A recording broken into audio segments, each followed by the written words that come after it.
అనగనగా సాకేతుపురం అనే గ్రామంలో కృష్ణ అనే ఒక పేదవాడు ఉండేవాడు. అతను పేరుకి పేదవాడైనా నిజాయితీకి పేరెన్నిక గలవాడు. ప్రతిరోజు ఉదయం కోడి కూయకముందే లేచి అడవిలోకి వెళ్లి కట్టెలు కొట్టి వాటిని ఊళ్ళో అమ్ముకుని తన కుటుంబాన్ని పోషించేవాడు. ఆ రోజు కూడా ఎప్పటిలాగే గొడ్డలి పట్టుకుని అడవిలోకి అడుగు పెడతాడు. కాని ఆ రోజు మాత్రం అతనికి ఆ అడవి పొదలో నుండి ఒక మనిషి మూలుగు వినిపిస్తుంది. అమ్మా, అబ్బా, ఎవరైనా ఉన్నారా? దాహం దాహం అని ఓ నీరసమైన మూలుగు వినిపిస్తుంది. ఆ శబ్దం కృష్ణ గుండెను కదిలిస్తుంది. అడవి నిశ్శబ్దాన్ని చీల్చిన ఆ మూలుగు ఎవరో కష్టంలో ఉన్నారని చెప్తోంది. దాంతో కృష్ణ గంభీరంగా బిగ్గరగా ఇలా అడుగుతాడు. ఎవరది? ఎవరికైనా సహాయం కావాలా? నేనున్నాను, సమాధానం ఇవ్వండి. ఎవరున్నారక్కడా? దాంతో ఆ మూలుగుతున్న శబ్దం బలంగా వినిపిస్తుంది. ఆ శబ్దం వినిపించే దిశగా పరిగెత్తిన కృష్ణ ఒక పొడవైన గొయ్యిలోకి తొంగి చూస్తాడు. అక్కడ రక్తంతో తడిసి అలసటతో నిండిన కన్నులతో చూస్తున్న ఓ వ్యక్తి కృష్ణకు కనిపిస్తాడు. అతన్ని చూసి ఆశ్చర్యంతో కృష్ణ ఇలా అడుగుతాడు. అయ్యో పాపం, ఇదేం పరిస్థితి? ఈ గోతిలో పడిపోయి ఎన్ని రోజులైంది? మీరు మెలకుగానే ఉన్నారా? చెయ్యి అందిస్తే పైకి రాగలరా అని అడగడంతో ఆ గోతిలో ఉన్న విశ్వనాథుడు తీవ్రమైన నీరసం, ఒళ్ళు నొప్పులతో బాధపడుతూ ఇలా బదిలిస్తాడు. సమయానికి దేవుళ్లా వచ్చి నాకు కనపడ్డారు. ఇక ఈ రోజు పూర్తిగా నా జీవితం మీద ఆశలు వదిలేసుకున్నాను.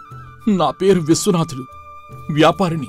ఈ అడవిదారిలో వెళుతుంటే ఒక ఇద్దరు దొంగలు నా వద్ద ఉన్న బంగారు నగలు దోచుకుని నన్ను తీవ్రంగా కొట్టి ఈ గోతిలో పడేశారు. 2 రోజులైంది. నీళ్లు కూడా లేవు. చావు దగ్గర నుండి చూస్తున్నాను అని దీనంగా అంటాడు విశ్వనాథుడు. అతని పరిస్థితికి జాలిపడిన కృష్ణ, ఓ భగవంతుడా, ఎంత పాశవికంగా వ్యవహరించారు వాళ్ళు. మీరు చింతించకండి, నేనున్నాను. మిమ్మల్ని ఈ గుంటల నుండి బయటికి తీస్తాను. కొంచెం ఓపిక పట్టండి అని కృష్ణ నెమ్మదిగా ఆ గుంతలో నుండి అతన్ని బయటకు లాగుతాడు. ఇక ఆ దొంగలు కొట్టిన గాయాలతో రక్తంతో తడిసిపోయిన విశ్వనాథుడి శరీరాన్ని తన భుజాలపై మోస్తూ ఆ అడవి దాటి ఊరివైపు నడక ప్రారంభిస్తాడు కృష్ణ. అది చూసి విశ్వనాథుడు కన్నీటి స్వరంతో ఇలా అంటాడు. ఈరోజు నా జీవితంలో నువ్వు ఒక దేవుడి రూపంలో వచ్చావు. 2 రోజులుగా ఎవ్వరూ నా ఏడుపు వినలేకపోయారు. కానీ నువ్వు ఓ చిరునవ్వుతో వచ్చి నాకు ప్రాణాలు తిరిగిచ్చావు. నేనెవరూ మీకు ప్రాణం ఇవ్వడానికి. మీరెలా మాట్లాడకండి. ఈ ప్రాణం మా దైవానిది, ఎంతో విలువైంది. కాబట్టి దీన్ని మనం నష్టపోకూడదు. మానవత్వం ఉంటే ఈ భూమి మీద దేవుడు ఉండాల్సిన అవసరం లేదు అని నేను నమ్ముతాను. మీరు ప్రాణాలతో ఉన్నారు, అదే నాకు ఆనందం అని వారిద్దరి మధ్య మాటలతో పాటు ఒక వింత అనుబంధం ఆ క్షణాన మొదలవుతుంది. ఇక అడవి నిశ్శబ్దాన్ని ఛేదించేలా కృష్ణ నడక సాగుతూ ఉంటుంది. ఒక జీవితాన్ని కాపాడుతూ, ఒక కొత్త స్నేహానికి పునాది వేస్తూ. అలా కృష్ణ విశ్వనాథుణ్ణి భుజాన వేసుకుని ఊళ్ళోకి తీసుకొస్తాడు. పక్కింటివారు ఆశ్చర్యంతో చూస్తారు, ఎవరితనా అని. ఒకరినొకరు అడుగుతూ చూసుకుంటారు. అతన్ని తన చిన్న ఇంట్లోకి తీసుకువెళ్లి మంచంపై పడుకోబెట్టి నీళ్లు తాగిస్తాడు కృష్ణ. తర్వాత చికిత్స కోసం దగ్గర్లోని వైద్యుణ్ణి పిలిపిస్తాడు. అలా కొంచెం తేరుకున్న విశ్వనాథుడు కృష్ణతో ఇలా అంటాడు. నువ్వు నన్నెప్పుడూ చూడలేదు. తెలియని మనిషిని ఇలా పట్టుకుని ఊళ్ళో నన్ను ఇంటికి తీసుకొచ్చావు. నా జీవితాన్ని నాకు మళ్లీ తిరిగిచ్చావు. నా కోసం ఇంత శ్రమ ఎందుకు తీసుకున్నావో తెలుసుకోవచ్చా కృష్ణ? మనిషిగా పుట్టాక మనిషికి తోడుగా ఉండటం ధర్మం. నాకు ఈ పని చేయడం తప్పుగా అనిపించదు. మీరు బాధపడుతున్నారని చూశాను. కళ్ళు మూసుకుని ఆలోచించాను. మిమ్మల్ని కాపాడమని నా మనసు చెప్పింది. నేను చేశాను, అంతే. మీరు పదే పదే అదే మాట అనకండి. ఆ మాటలు విశ్వనాథుడి గుండెను తాకుతాయి. అవి మాటలుగా కాకుండా అతడి ప్రాణాల్లో కదలిక కలిగిస్తాయి. కొన్ని రోజుల్లో విశ్వనాథుడు పూర్తిగా కోలుకుంటాడు. శరీరం బలపడుతుంది. కాని అతని మనసు మాత్రం కృష్ణ మంచితనంతో మురిసిపోతూ ఉంటుంది. దాంతో వెళుతూ వెళుతూ, నీ మంచితనాన్ని ఈ జన్మలో మర్చిపోలేను మిత్రమా. నువ్వు నా ప్రాణాలు రక్షించావు. ఇది ఎప్పటికీ నాకు రుణంగా ఉంటుంది.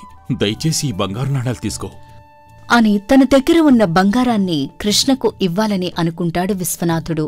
దానికి కృష్ణ స్పందిస్తూ, విశ్వనాథ, మీరు మానవత్వానికి వెలకట్టలేరు. నాకు డబ్బు అవసరం లేదు.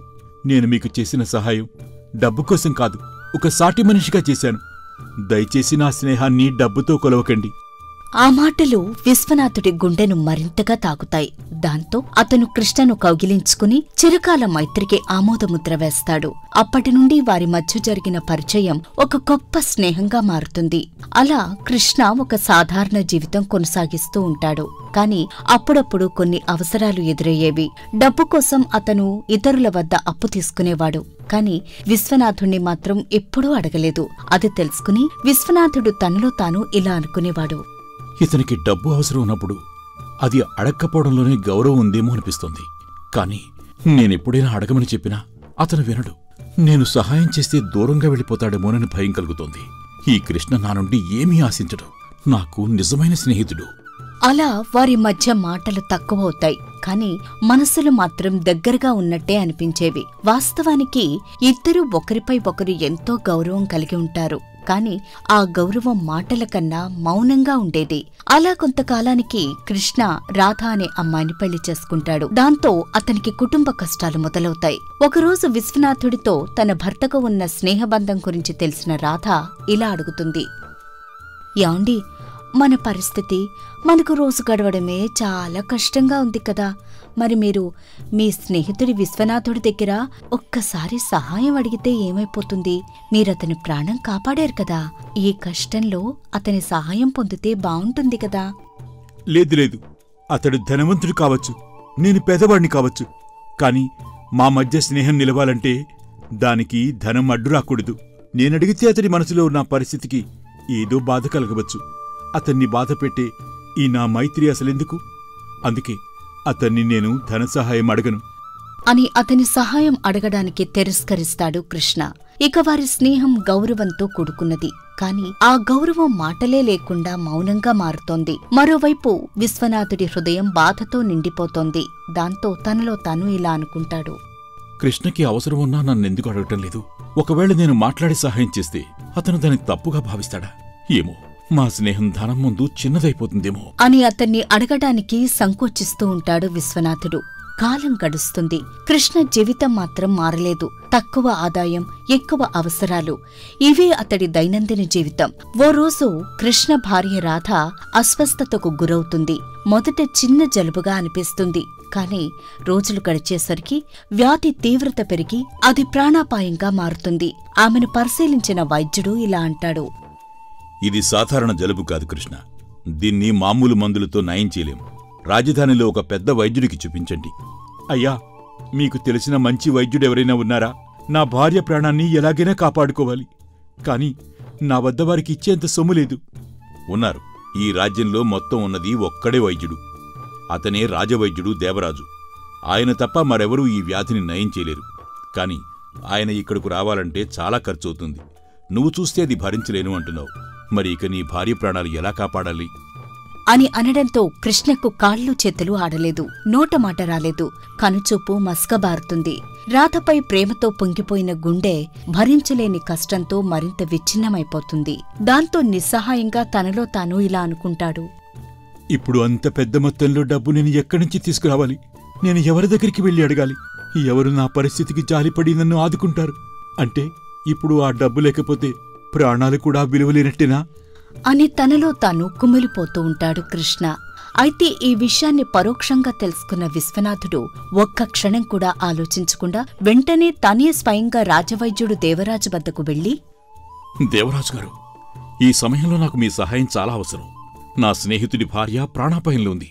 మీరు వెంటనే నాతో రావాలి అని అడగ్గా ఆ వైద్యుడు కొంతసేపు ఆలోచించి ఇలా అంటాడు.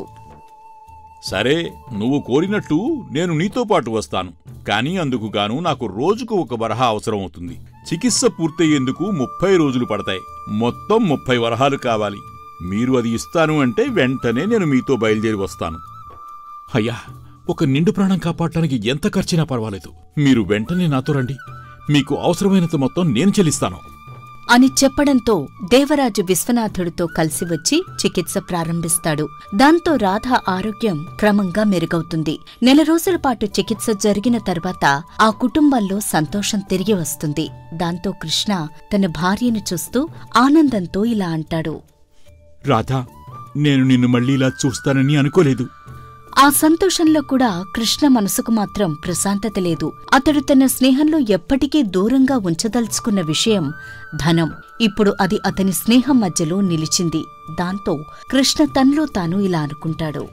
విశ్వనాథుడు నా స్నేహితుడు, నా భార్యను రక్షించాడు. నేను అతనికి తిరిగి ఏమివ్వగలను? స్నేహాన్ని సొమ్ముగా మార్చేశానేమోనని బాధ నన్ను వేధిస్తోంది. నేను ఎన్నడూ కోరనిది జరిగింది. మా స్నేహం మధ్య ధనం చోటు చేసుకుంది. అది నాకు క్షమించలేని పాపంలాగా అనిపిస్తోంది అని తనలో తాను బాధపడుతూ ఉండేవాడు కృష్ణ. కాని రాధను చూసి నవ్వుతూ ఉండేవాడు. ఆ నవ్వులో నిజమైన ప్రశాంతత ఉండేది కాదు. అతడి గుండె మాత్రం అప్పు తీర్చే ఆలోచనలతో నిండిపోయి ఉండేది. దాంతో అది గమనించిన రాధ ఇలా అంటుంది. మీరు ఎందుకంత బాధపడుతున్నారు? ఆ విశ్వనాథుడు నాకోసం 30 వరహాలు ఖర్చు చేశాడనే కదా అంతగా బాధపడుతున్నారు. మరి ఇంతకుముందు మీరు అతని ప్రాణాలు కాపాడారు కదా, అదేం చిన్న విషయం కాదే. దానికి ఇది చెల్లు. ఇక పెద్దగా ఆలోచించకండి అని అంటుంది రాధ. అయితే కృష్ణ తన భార్య మాటలకు నిదానంగా తలదించుకుని, అది నా మానవత్వం. కాని ఇప్పుడు నేను అతనికి బాకీదారునైపోయాను. ఈ స్నేహం ఆ రుణంతో కలిసిపోయింది. రుణం లేదు, ఏమీ లేదు. చెబుతూ ఉంటే మీకు అర్థం కావడం లేదా? ఇంకది మర్చిపోండి. మీరు ఎవ్వరికీ అప్పులేరు. అలా రోజురోజుకి రాధ గళం పెరుగుతూనే ఉంది. ఆమె మాటలు, ఆమె కోపం, ఆమె బాధ అవి ఇరుగు పొరుగు వారి చెవుల్లో కూడా చేరుతున్నాయి. ఆ మాటలు విన్న పక్కింటివాళ్లు తీరని సరదాతో ఆ మాటలు అర్థంలేని వ్యాఖ్యలుగా మార్చి విశ్వనాథుడి వరకు తీసుకువెళ్తారు. ఇగో ఇది విన్నావా విశ్వనాథా? మీ స్నేహితుడిని చెప్తావే, ఆ కృష్ణుడున్నాడు కదా, అతను నీ గురించి ఏదేదో మాట్లాడుతున్నాడంట. అలా ఆవిడ రాధ కూడా నీ గురించి తప్పుగా మాట్లాడుతుంది. కనీసం నువ్వు ఆమె ప్రాణాలు కాపాడేవనే కృతజ్ఞత కూడా లేదు వాళ్ళకి. నువ్వు ఆమె కోసం ఖర్చు పెట్టిన డబ్బు తిరిగి అడుగుతున్నావని ప్రచారం చేస్తుంది. నువ్వు ఆ డబ్బు కోసం ఎదురు చూస్తున్నావంట కదా అని అంటాడు ఆ పక్కింటి వ్యక్తి. అయితే ఆ మాటలు విశ్వనాథుడి గుండెను చిదిమేసినట్టు అవుతాయి. అతను ఏ రోజు తాను చేసిన సహాయానికి ప్రతిఫలం ఆశించలేదు. దాంతో కొంచెం బాధపడుతూ ఆవేశంతో ఇలా అంటాడు. నేనేమడిగాను అతన్ని? ఒక్కసారి కూడా బాకీ తీర్చమన్నానా? అతడే స్వయంగా తిరిగి ఇచ్చేస్తాను అన్నాడు. ఇప్పుడు మాత్రం నా మీద దుష్ప్రచారం చేస్తాడా? ఇదే నా స్నేహం అంటే? ఇలా 2 గుండెల మధ్య అపార్థాల మబ్బులు కమ్ముకుంటాయి. కృష్ణుడేవో మౌనంగా రుణభారంతో నలిగిపోతూ ఉంటాడు. విశ్వనాథుడు నిశ్చలంగా గౌరవం తలకిందులైందనే బాధతో మండిపడుతూ ఉంటాడు. స్నేహం అంటే మాటలు కాదు, భావాలు. కాని ఆ భావాలపై అపార్థాల మబ్బులు కమ్ముకుంటే మౌనం కత్తిలా మారుతుంది. కృష్ణలోని ఆ మౌనం నిద్రలేని రాత్రులుగా మారింది. దాంతో తనలో తాను, నేనతని ప్రాణాలు కాపాడినప్పుడు బహుమతి తీసుకోలేదు. కాని అతను నా భార్యను రక్షించినప్పుడు 30 వరహాలు ఖర్చు చేశాడు. ఈ 2 సమానమేనా? కృష్ణ గుండెల్లో కలిగిన కోణం తాను ఓ రుణంగా మారిపోయినన్న నిస్సహాయత విశ్వనాథుణ్ణి కూడా తాకుతుంది. కాని వేరే కోణంలో. దాంతో విశ్వనాథుడు కూడా వేదనతో తనలో తాను ఇలా అనుకుంటాడు. కృష్ణ నా మంచితనాన్ని భారం అనుకున్నాడా? నేను అడగకుండా సహాయం చేశాను. మాటలు చెప్పినా బాధ చెప్పకపోయినా అపవాదాలు. ఈ స్నేహంలో మనసులు కలవలేదేమో. అయితే కృష్ణ అంతకంటే బాధాకర నిర్ణయం తీసుకుంటాడు. బాకీ తీర్చాలి. ఏదైనా చేసి 30 వరహాలు సంపాదించి విశ్వనాథుడి చేతిలో పెడతానని ప్రతిజ్ఞ చేసుకుంటాడు. దాంతో తన భార్యతో, ఇది ఖచ్చితంగా తీర్చాలి. ఇలా ఉంచితే మనసు నిలబడదు. నా స్నేహం విలువ ఎంత అన్నది నేను నిరూపించాలి అని ఆ రోజు నుండి కృష్ణ తన శక్తికి మించి కష్టపడటం మొదలు పెడతాడు. రోజు పొట్ట మార్చుకుంటూ పైసా పైసా కూడబెడతాడు. అయినా అది ఓ భారీ పర్వతాన్ని ఎక్కే ప్రయత్నం లాంటిదే. అది గమనించిన రాధ, ఎందుకు మీరింత కష్టపడుతున్నారు? మీరు ఎంత కష్టపడినా ఆ రుణం తీర్చాలన్న ఆశ మనకు తీరదు. అది మన శక్తికి మించింది. ఆ విశ్వనాథుడు మనకన్నా పై స్థాయిలో ఉన్నాడనే భావం మనమే తలకిందులుగా తీసుకున్నావేమో. మీరు తినకుండా ఇలా కష్టపడుతున్నారనే మాట ఆయన చెవిన పడితే అతనికి బాధ కలుగుతుందేమో. కాని అప్పటికే ఆలస్యమైపోతుంది. ఇరుగు పొరుగువారు కృష్ణ మాటలని మార్చి విశ్వనాథుడికి చెప్పేవారు. అతడే అన్నాడంట, నీ సహాయము దానం కాదంట, ఆడంబరం అంట. దాంతో విశ్వనాథుడు దిగులుగా, కోపంగా, నేనెప్పుడైనా బాకీ తీర్చమన్నానా? అతనే ఒకసారి తానే తీరుస్తాను అన్నాడు. కాని ఇప్పుడు నా పేరును ప్రతిష్టను పాడు చేసేలా మాట్లాడతాడా? ఇదే అతను మా స్నేహానికిచ్చే విలువ? ఇలా వారిద్దరి మధ్య ఉన్న శాంతంగా పెరిగిన ఆ గాఢమైన మైత్రి తక్కువ మాటలతో ఎక్కువ అపార్థాలతో తుడిచిపెట్టుకుపోయింది. కృష్ణ, విశ్వనాథుడు ఇద్దరూ కలిసినప్పుడు మౌనం తప్ప మరొకటుండేది కాదు. చివరికి ఒకరినొకరు చూసి తల తిప్పుకునే దశకు వస్తారు. చివరికి వారు స్నేహితులుగా కాక బద్ధశత్రువులుగా విడిపోతారు. అయితే ఇది వారిద్దరిలో ఏ ఒక్కరి తప్పుడు చర్య వల్ల కాదు. కృష్ణ, విశ్వనాథుడు ఇద్దరూ మంచివాళ్లే. కాని వారి మధ్య నిగూఢంగా పెరిగిన మౌనం మాటలుగా మారక అపార్థాలుగా మారింది. ఆ మౌనంలోనే వారి స్నేహం చితికిపోయింది. ఇక్కడ స్నేహానికి అడ్డుగా వచ్చింది ధనం కాదు, అవిశ్వాసం, మౌనం, అపార్థాలే నిజమైన శత్రువులు. అందుకే స్నేహమంటే సహాయం కాదు, మనసుల మధ్య బంధం, మాటల పరస్పర విశ్వాసం. అంతేకాదు, నిజమైన స్నేహాన్ని ధనంతో కొలవలేం. కాని వారి మధ్య మాటలు లేకపోవడం అపార్థాలకు దారితీస్తుంది. అందుకే మనసులో మాట, అది మాటల్లోకి తెచ్చే ధైర్యమే నిజమైన బంధాన్ని నిలుపుతుంది.